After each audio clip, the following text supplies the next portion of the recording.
Hello and welcome. You're watching Business Today Television. I'm Sakshi Batra and this is the Women's Day special. I wish all our women viewers watching this show a very happy and prosperous Women's Day, and we hope that this year turns out to be a year of all accomplishments that you desire in this year as well. Now, on this special edition, we're going to be talking about women and money, which is an important issue, but sometimes it can be a tricky issue as well. But today, we are here to explain why this issue actually goes beyond just the money that you have in your banks. It's actually about liberation. It's about freedom to pursue your dreams and the confidence of having financial security, which emboldens you to face any kind of possible life situation. And therefore, on this special edition, we have got top experts to guide you through all your money-related decisions. Joining in on this panel with me is Pooja Bhinde. She is the certified financial advisor and has been advising various women on many years and on their money management skills. Warm welcome to you. She's from PB Investments, and of course we have Sugandha Sachdeva, and you've always seen her on the channel talk about gold and silver investments at large. She's the founder of SS WealthStreet, so warm welcome to you as well. And we are also joined by Gauri Chadha, who's a well-known tax expert of India. Warm welcome to all three of you, and here's wishing all three of you a fabulous Women's Day, and I hope this year turns out to be great for each one of you. Pooja, I'm going to be starting off this conversation with you, and we always talk about, and we know that in India we have seen women and they are known to be more prudent when it comes to money. We've seen our grandmothers, we've seen our mothers, how they were always looked at in any tricky situation in life, and they would always have a stash of money ready to save the family from any kind of emergencies. But somewhere along the way, we actually saw that all the money decisions were finally given in to the men or the male members in the family. Finally, after those years and all the awareness that all of you are spreading, more and more women are now getting aware that they need to take their own decisions about the money that they are earning or the money that they have at this point in time, and for their future as well. I want to first understand from you, what is the one advice that you give to all the women when it comes to money management? What is the topmost advice that you guide them? Thank you so much, Sakshi, for inviting me on the show. Happy Women's Day to you and to everyone on the panel today. So rightly said, I think somewhere women and money, the relationship goes back, in times wherein, the traditional mindset of male being the providers, in the household, and women being the, caretakers of the house. So their role has been, taking care of the family and all of that, budgeting and everything. They do it very nicely. But about investment decisions and all of that, it's all being taken care by the male member. And because of this trend, the generations that are coming on, they are also, even if the women are like today we have more labor force in women. We see women everywhere. In fact, if you see the data, one in every four investor is a woman. Yeah. So all these things have you see women everywhere, investments and all, but the decision still is there on the male member. I would still say the women are still dependent on the male member. So that one thing which you're asking me, that women should take charge, is, I would say, insecurity, maybe some kind of a situation that might come in future. Today we see women, even if they are single, there are situations wherein women are single mothers, either they are divorced, either, by any chance or any situation, and then the whole dependency goes on a toss. So the insecurity about, being dependent on a male member, or taking care of your own child, or taking care of yourself or your parents without being dependent on anyone, I think, women are empowered in every other form or every other sector, then why not Right. fit? So I would say Being for financially free and yes. taking charge of your own money is the most important thing. I'll come to Sugandha also on the same fact, and I want to understand from you, for years and decades you've been studying gold and silver investments. You've started talking about and guiding people on mutual funds and investments in stock markets as well. I want to understand from you, what's your current sense? Are women stepping out of their comfort zone when it comes to investing money from the traditional methods of, say, a FD or having just gold jewelry as the key investments, but are they moving across and are they looking at brighter forums for them to invest in? Yeah, hi Sakshi. First of all, thanks for having me on your show. Wishing you, my co-panelists, and all the female viewers a very happy International Women's Day. Yes, Thank you. talking about your point, traditionally women have been just investing in FTs or in gold as a jewelry for consumption purposes. But then we are seeing a lot of shifting trends as of now. More and more women are taking charge of their money, especially the age group of around 25 to 44. They are now currently inclined towards the new age capital market instruments. So, if I just talk about gold, also, gold is also often associated with resilience, strength, and timeless value. I think these are all the qualities that celebrate womanhood, also. So, gold has also endured, I mean, it's a store of value, and traditionally, women have been investing in gold, but now they are looking to other instruments also. They are investing directly into equities, into mutual funds, ETFs also, so they are exploring other avenues. In fact, they are also participating in cryptocurrency. So they want to enhance their returns. They are actually towards moving towards financial independence. So my advice to women investors is to start early, to invest consistently, be informed, and take your own decisions. Do not be just dependent on the male member of your family. Stay informed. There are a lot of information afloat around. So stay updated with the latest information and start exploring other avenues. So diversify your portfolio. Do not just invest in gold as a jewelry, but also invest in gold for steady returns. In fact, silver also you can explore. You can explore gold ETFs also and invest directly into equities as well as mutual fund. So the best thing is to diversify your portfolio and have a broader corpus of portfolio for financial independence as well as for long-term wealth creation. That will provide you a lot of financial security in long term. Point taken. Diversify the money that you want to invest in. Don't just keep all your eggs in one basket. Explore. Even if you have confidence in your FDs or emergency funds that you keep in your banks, you could take a little bit risk and explore more options to see whether that can give you a better edge in terms of returns on your investments as well. I'll come to Gauri now. She's the tax expert, and I think this is the most difficult topic that women come across with. They can still probably take some risk of investing their money and test some waters, but when it comes to taxation, what's the sense that you have? Are women still hesitant to look at taxation and take more decisions when it comes to tax saving themselves? Are they well informed right now? Is there still a long way to go, Gauri? First of all, Sakshi, very happy Women's Day to all of you. Now, to answer your question, I think that, of course, women are now taking interest in the financial decisions and they are taking part in their personal finances. They are trying to take charge of their personal finances. But I still feel that when it comes to taxation, they don't want to get into it. They are still scared. And I think our conditioning is such that when it comes to taxation, or if we talk about money, we tend to be dependent on the male members of the family. And to make it very simple, I think that if you are taking charge of your finances, if you want to make the right investment, be it gold, equity, or FDs, or anything, you first need to understand the taxation. If you don't know the taxation of that financial instrument, if you don't know how your gold which you are buying today will be taxed in future, or if you don't know if your equity, how will it equity will be taxed, then you can't make the right choice. You should always calculate the post taxation return to take the right decision.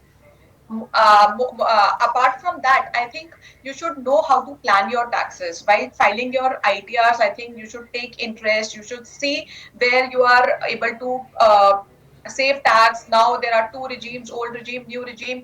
Mostly females don't know the difference between old and new, and they tend to make wrong decisions by making wrong investments in ATC and other instruments while they're opting for the new regime, because the male family member is actually filing the return or taking advice from somebody, but monitoring the return. So I think we need awareness, and more females should take part in the taxation bit also, apart from taking the financial decisions for themselves. Fair point. So definitely become aware, take more interest when it comes to taxation. You should know, in case wherever you are investing, whether you are taxed on those instruments or not. That also is very, very important at this point in time. Coming back to Pooja, I want to understand, Give us top 3 or 5 money management tips that you guide everyone. Say somebody is just starting out now. Somebody has just started to earn like on a few years basis. They now have some corpus in their banks and they now want to explore that they should be investing. How do you advise them to manage their money? See, first of all, I would say first, whoever is starting to invest from today, they just need to have a plan. Women are good planners also, Sakshi. If you see, if Yes. they have to plan anything, they are the best. In fact, male, they do not even have the time for anything. So planning in the sense, just basic, you can start writing your goals. Like, if you have children, you need to write down, mention the goals that, children education is a goal. Now, when we talk to clients about children education goal and ask the clients about, ask the investors about what kind of a corpus you want to keep aside for a child education, whether it's an MBA or a big, medicine or engineering, the male members are again clueless. All these things are again coming from the women. So I just want that, the women, counterpart should be actively participating in the financial planning, even if it's for yourself, if you are, single, or if you're starting everything for yourself, and even if it's a joint financial planning or a couple financial planning, the women can play a very important role in these things. So planning goals in terms of your, child education or house or travel, write down accordingly, short term, mid term, and long term. You can figure out that Yeah. within 1 year, maintain a contingency fund. 1 to 3 years is kind of a, short term. 3 to 5 years is kind of a mid term. 5 to 7 years and above is all long term. So once these three things are there in place, then we decide the investment options. Like if it's a long term, you can get into equity, which can be directly stocks or mutual funds. Then if it's a mid term, you can get into hybrid, where it's a mix of equity, debt, and gold. When it's a short term, you can get into debt, where FDs can also play a role.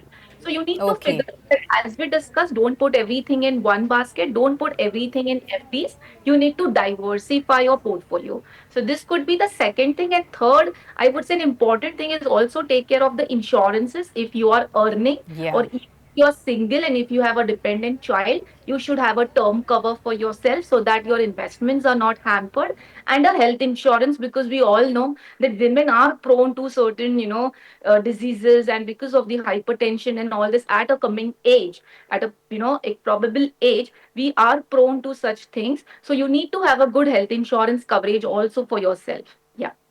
Okay, so diversify, identify what are your life goals, your short, mid-term and long-term goals, and then look at the appropriate investment options for you to invest in so that they can give you greater set of returns. Sugandha, where will gold come in? Do you think it actually saves for a long term only?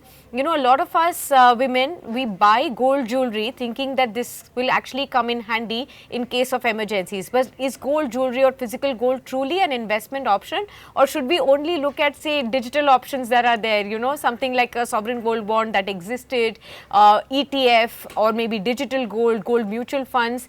How would you identify for our viewers who think that buying gold jewelry provides them that extra edge? See, gold jewelry does provide you an extra edge. You have touch and feel. You can use it for ornament purposes.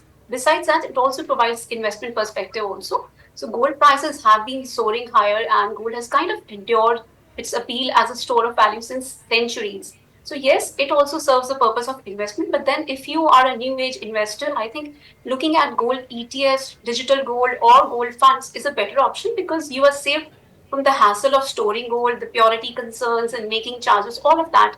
So, so you have better options which are available, and you can always get steady returns from gold.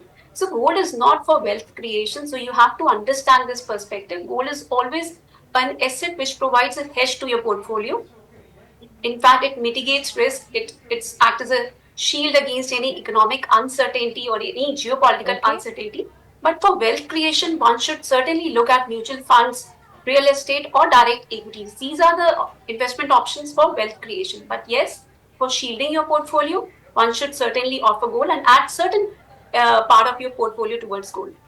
Okay, got that. Let's actually go back to Gauri now to understand, how are various instruments really taxed? Pooja talked about, maybe FDs, small saving schemes like PPFs and, Sukanya Samriddhi. Then we were talking about, mutual funds and stock markets investments as well. We are also talking about gold. So once people make an informed decision to invest in these, they must be aware of the taxation involved in all these three, and which is the better one when it comes to lesser tax, maybe, Gauri. See, every asset class is taxed in a different manner. And as Yeah. I said, that post taxation returns actually matter.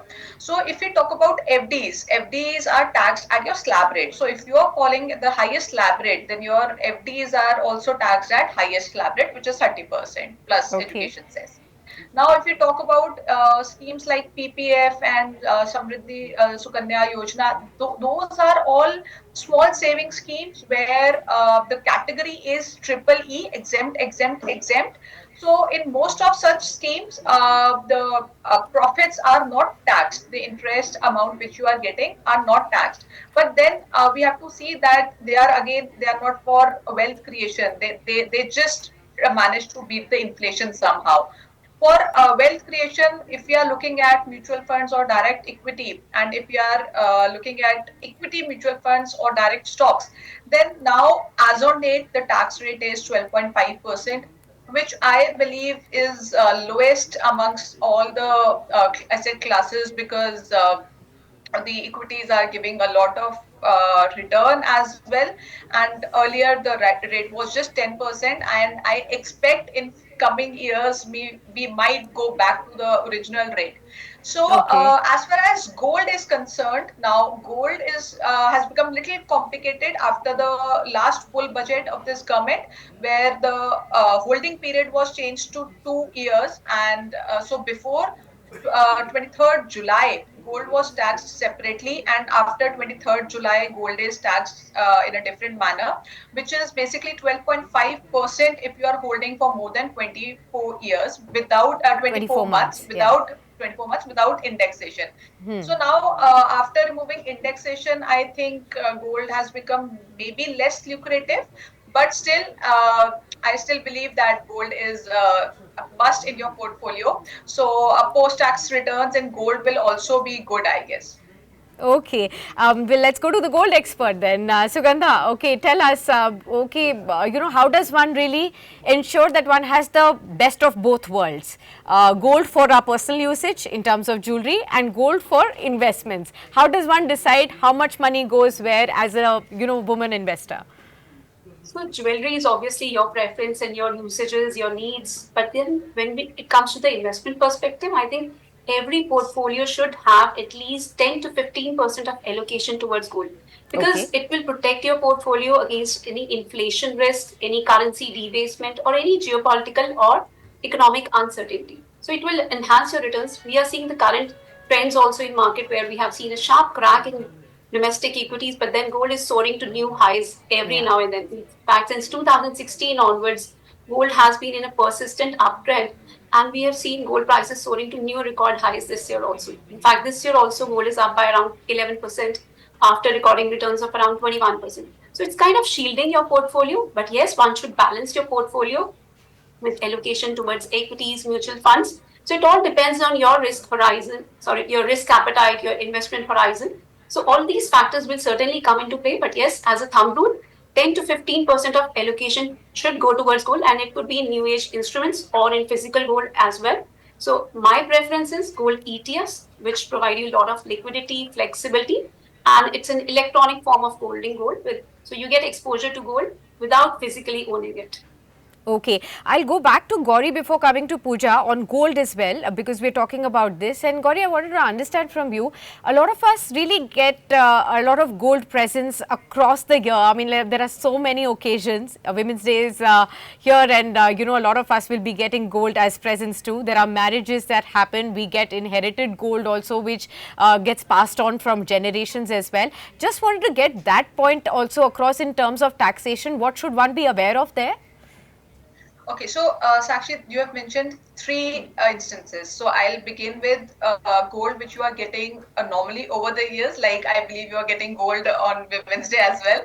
So if you are getting any gold present from your family members, which are basically relatives as per the Income Tax Act, that will be exempt from taxation when you receive it. But in future, if you're planning to sell it, at that time you will be taxed on it. But if you are getting gold from friends or non-relatives as per the Income Tax Act, then you will have to pay tax on that gold if the amount Okay. is more than 50,000, which usually would be. Yes. Now, if we talk about marriages, so I think marriage is one thing where you can actually create wealth, because during marriage we as females we get a lot of gifts, not only as jewelry but FDs or mutual funds, shares, car, a property, everything girls usually get during marriage only. So whatever you are getting on your marriage, that is all exempt. But you Okay. have to keep in mind that it should be a marriage gift. It cannot be your roka or engagement gift, because Has to that be can be on easily that day, called on off. the D day. Yeah, that has to be proper marriage gift. Can't be Okay. your roka or engagement or any function.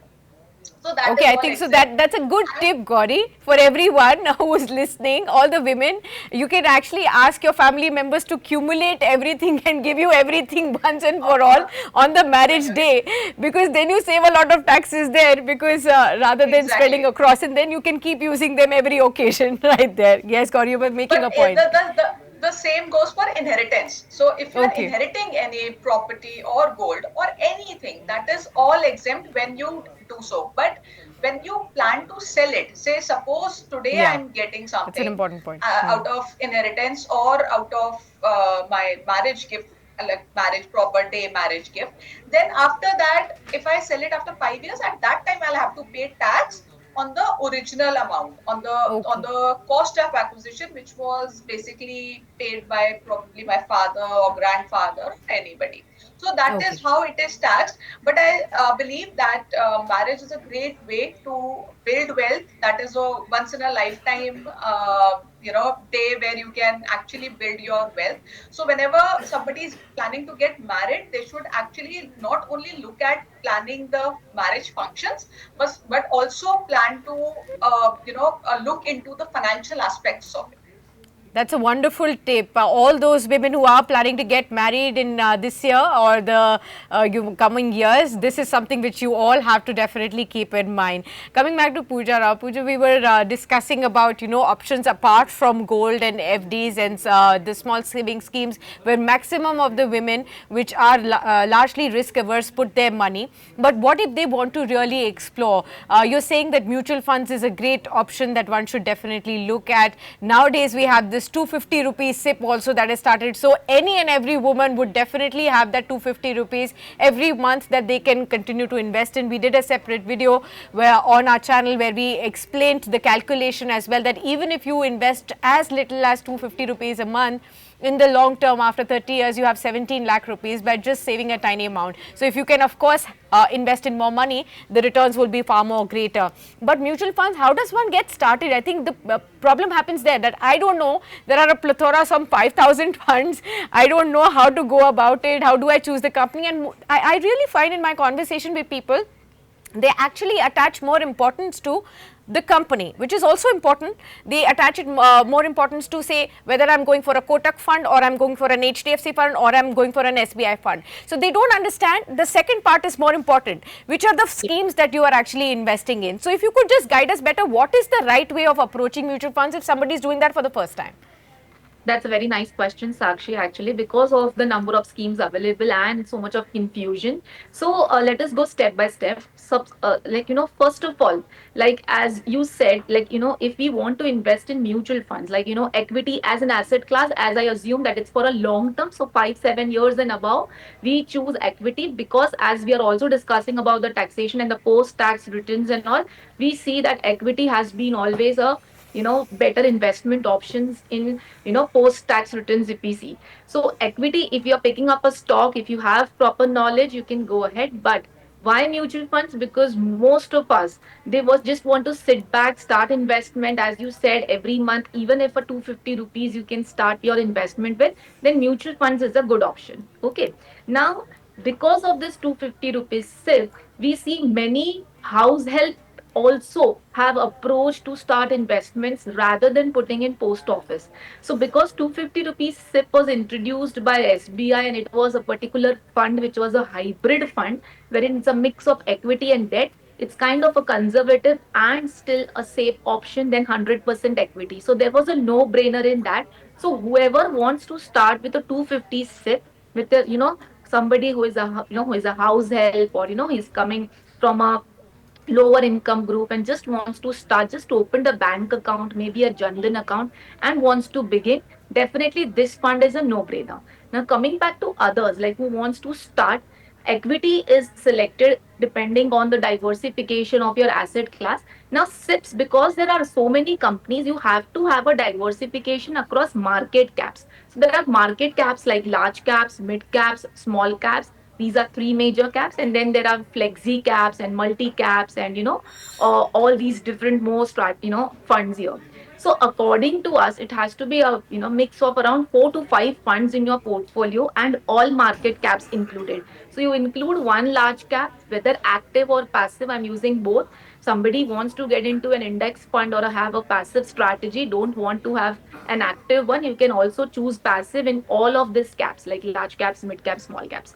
But if you Okay. go on active, we have an active fund management expertise over there, whose work or whose job is to beat the benchmark. So definitely we always say that if you go for an active, it's like the fund manager is, having complete control on that particular fund depending on the market volatility.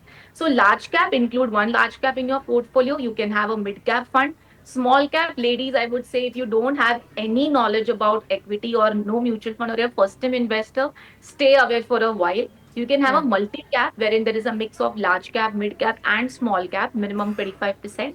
Then there is flexi cap, which is also wonderful, wherein 60-70% is large cap and the remaining is small and mid cap. So you can have 4 to 5 funds. Say for example, Sakshi, for 10,000 SIP, for a 30-year period, if we just have a 30-year long term period, then you can accumulate around 3.5 crores, assuming 12% return.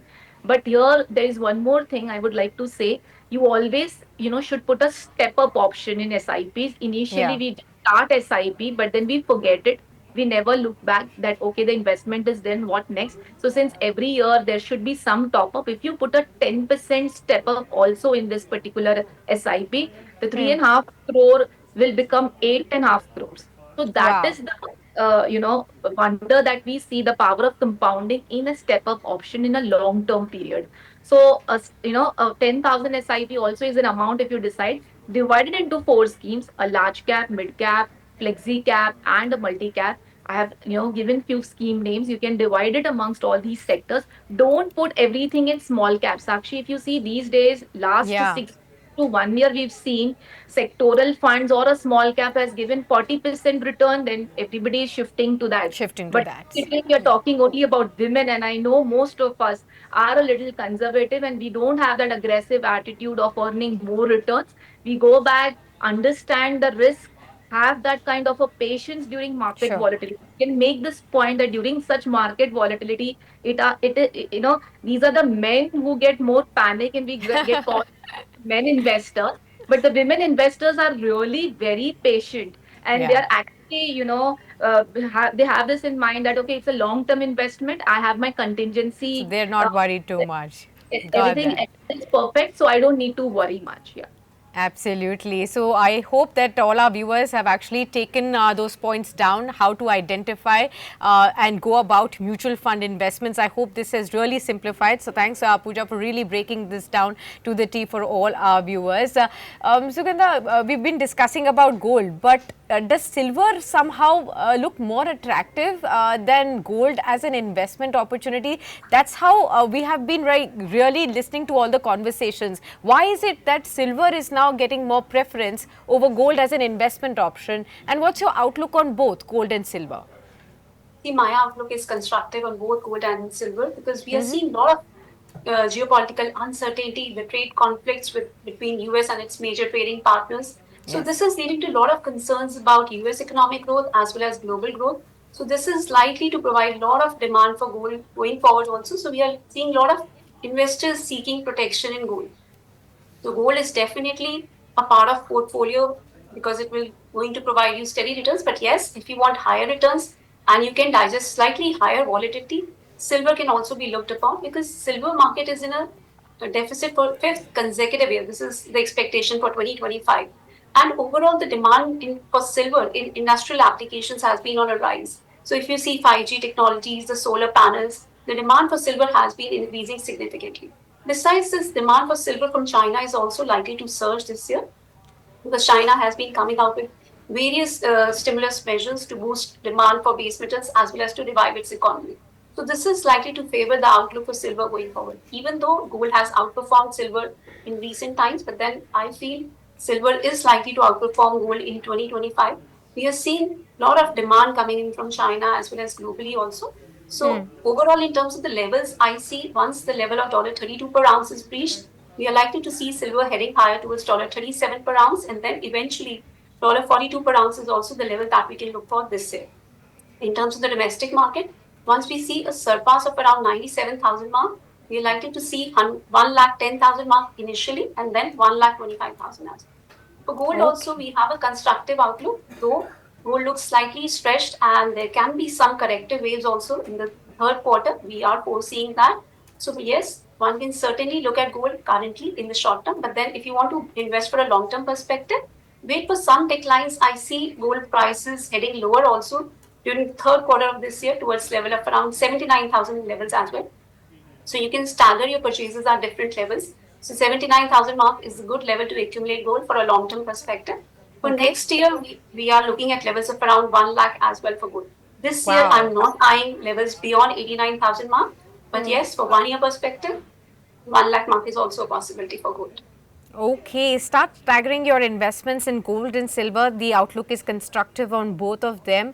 79,000 on gold for the near term, which could be a great level to accumulate. It could go up to 89,000 levels this year. But next year, you could actually see gold at 1 lakh levels as well. So in case you've been deferring your investment decisions as far as gold is concerned, start doing that, on a staggered fashion now itself. And silver could actually outperform with greater returns with 1,25,000 on the outside, as Sugandha has pointed out. I'll come to the to all of you for closing comments now. Gauri, any last minute tax saving tips that you could share with all our viewers, women viewers, biggest mistakes that they end up doing that they should definitely avoid? I think actually because we are approaching the financial year end, I Yes, think that now it's the right time to start taking interest in your taxation matters. absolutely. While we are closing the financial year, just go and check your salary slips, your TDS deductions, and all of those investments.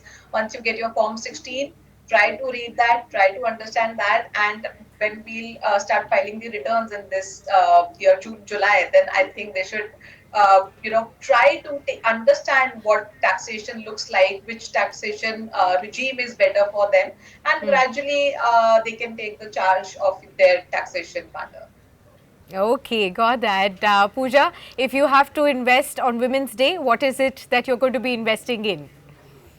So obviously, the markets are at low levels right now, Sakshi. So whatever chunk if I have, I would like to put more in an equity fund, considering a long-term horizon portfolio. Also, I would like to make one point here that women, we all have a lot of cash, love for cash, that Yeah. we want to keep aside cash in our house or banks or maybe wherever you just want to save.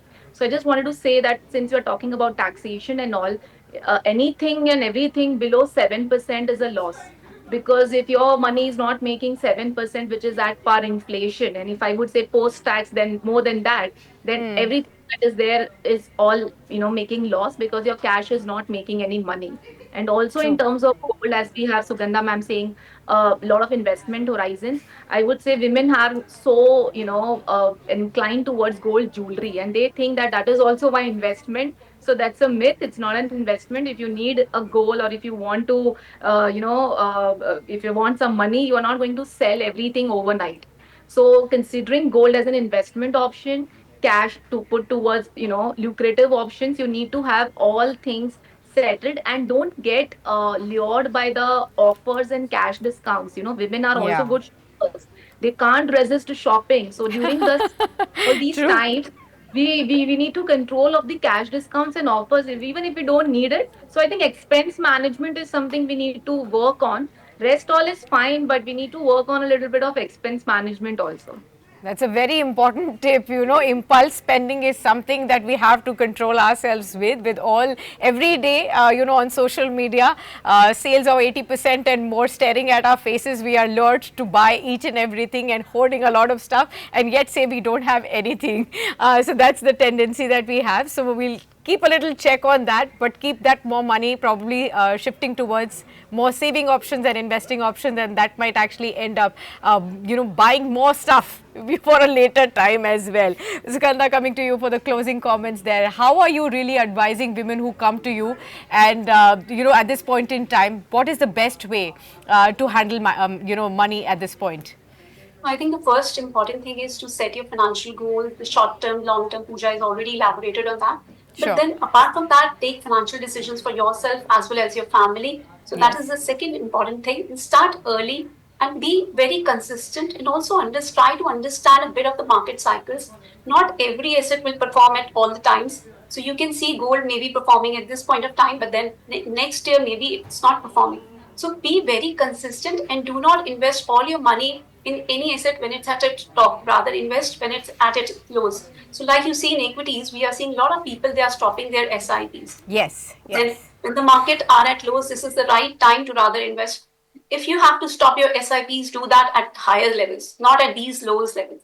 So I would say that be very consistent. Do not stop your SIPs because that will give you the benefit of compounding. So be very consistent, keep yourself updated, read regularly, and take your own financial decisions. So that will lead to a Okay. lot of wealth creation and provide you financial security. Fair point right there. Thank you so much to all three of you for sharing some important insights when it comes to women and money management. So three women talking about money, that actually shares that we need to talk more about money, and that's an important one. Thank you so much. All of your insights have, I'm sure, greatly helped all our viewers. In case the viewers, you have any questions and you want us to really continue this conversation in greater details with our separate other shows, we will be able to do that. In case you send us your comments and tell us that where exactly would you need more episodes and where do you need more assistance, and we'll be happy to provide you, and all our guests will be happy to come back on the screens to help you and guide you on your money management. Thank you so much to each of you. Yet again, wishing all three of you a very happy Women's Day. And with that, we wrap up this special edition. Happy Women's Day to all our viewers yet again. But this is not just a Women's Day special. Remember, this is something that has guided you for the future. And I hope this really takes you back to your own money lessons and you are able to take better decisions for your financial future. Stay tuned with us on Business Today. A lot more is coming up on the other side.